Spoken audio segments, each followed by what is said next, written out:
पूरे कांग्रेस में जिसने परिवार के सामने कुछ भी कहा, कुछ भी बोला, वो मरा समझो। राजेश पायलट जी, एक बार उन्होंने कांग्रेस के इस परिवार को कांग्रेस की भलाई के लिए चुनौती दी थी, एक बार। फिर वो भी चूक गए थे। लेकिन ये परिवार ऐसा है कि राजेश जी को तो सजा दी, उसके बेटे को भी सजा देने में पड़े हुए हैं। मेरे वर्तमान और मेरे भविष्य की चिंता किसी को करनी नहीं चाहिए। वो चिंता हमारी पार्टी और हमारी जनता करेगी और हमारा खूब ख्याल रखेगी। अब राजेश पायलट को लेके आ गए, बताइए आप, उनको लेके आ गए। इतने घबराए हुए हैं कि कांग्रेस पार्टी में कब क्या हुआ क्या नहीं हुआ। राजेश पायलट की राजनीति में घसीट रहे हैं। जो स्वर्गीय आत्मा हैं उनको लेके आप भड़काने का काम करो, गुजरों को, गुजर समाज को। आप लोगों को कांग्रेस का इतिहास मालूम है।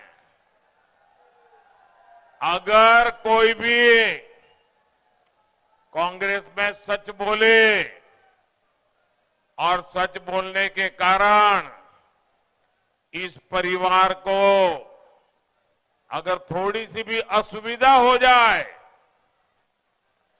कांग्रेस के इस परिवार को थोड़ा भी अगर चुभ जाए, तो मान लेना कि उसकी राजनीति तो गड्ढे में गई।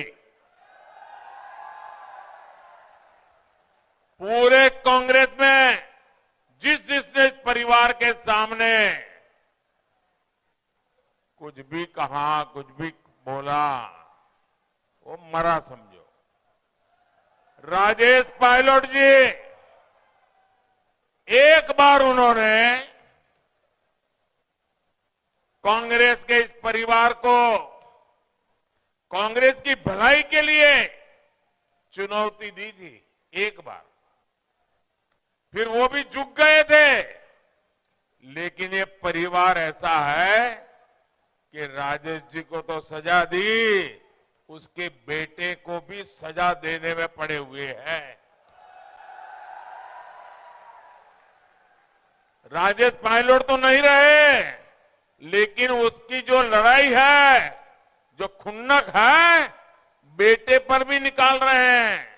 मैंने प्रधानमंत्री का बयान देखा और उनका जो बयान था वो तथ्यों से बहुत परे था।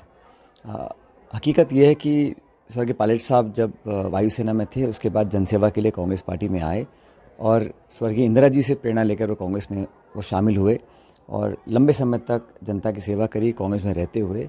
और जीवन भर उन्होंने सांप्रदायिक ताकतों के खिलाफ अपनी राजनीति करी।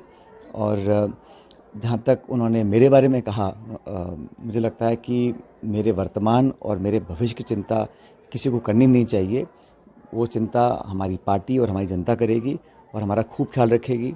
जहाँ तक सोनिया गांधी जी हैं या राहुल जी और प्रियंका जी हैं, दशकों से हमारे संबंध इस परिवार से भी हैं, पार्टी के साथ तो हैं ही। और ये रिश्ता दिल का है, ये रिश्ता पुराना है और मुझे लगता है कि इसमें किसी को बहुत ज़्यादा बयान देने की कोई ज़रूरत नहीं है। हम लोग पार्टी को मजबूत करने के लिए काम कर रहे हैं और इस प्रकार के जब बयान आते हैं तो समझ में आता है कि कहीं ना कहीं बीजेपी बैकफुट पे है, क्योंकि लगातार अलग अलग राज्यों में बीजेपी हार रही है और कांग्रेस पार्टी की सरकारें बन रही हैं। हिमाचल में बनी है, कर्नाटक में बनी है और जहां वोटिंग संपन्न हो चुकी है, छत्तीसगढ़ में, मध्य प्रदेश में, दोनों स्टेट्स में कांग्रेस पार्टी की सरकार बनेगी। राजस्थान के संदर्भ में ये सिर्फ ध्यान डाइवर्ट करने के लिए इस प्रकार के बयान दिए जाते हैं। अब राजेश पायलट को लेके आ गए, बताइए आप, उनको लेके आ गए। इतने घबराए हुए हैं कि कांग्रेस पार्टी में कब क्या हुआ क्या नहीं हुआ। राजेश पायलट की राजनीति में घसीट रहे हैं। जो स्वर्गीय आत्मा हैं उनको लेके आप भड़काने का काम करो, गुजरों को, गुजर समाज को। और गुजर समाज इस बात को भली भांति जानता है। उनको कुछ लोग भड़का रहे हैं, जिसमें हमारे बीजेपी के लोग ही हैं, जो राजेश पायलट को भी लेके आगे घसीट करके। मैं पूछना चाहता हूं कि जो भड़काने वाले लोग हैं उनकी पार्टी ने 22 बार फायरिंग करी थी, 22 फायरिंग हुई है उस वक्त में सोयला में हुई थी, टोंक में, गरसाना में हुई, प्रसाद में, गुजरों में हुई है। 22 फायरिंग में 72 गुजर मारे गए थे, 72 गुजर मारे गए थे। 12 दिन लाशें पड़ी रही थी और उसके बाद सरकार बदल गई उनकी और मैं मुख्यमंत्री बना। मैंने उस वक्त भी कर्नल बैंसला साहब मेरे संपर्क में रहे, धरने दिए, फिर भी उन्होंने रेल पटरी में बैठ गए, सब कुछ किया उन्होंने। हमने प्यार से, भाईचारे, समझाई से उनको उठाया बार बार। हमने आरक्षण दिया, 1% फिर 5% दिया। आज सैकड़ों लोग आरएस बन रहे हैं, डॉक्टर बन रहे हैं उनके गुर्जर समाज के। और सबसे बड़ी बात है, फायरिंग में मारे गए 72 लोग।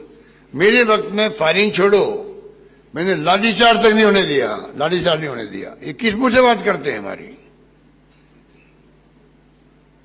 फिर भी भड़का रहे लोगों को। जनता समझ चुकी है, आप देखेंगे इसको सबक सिखाएगी।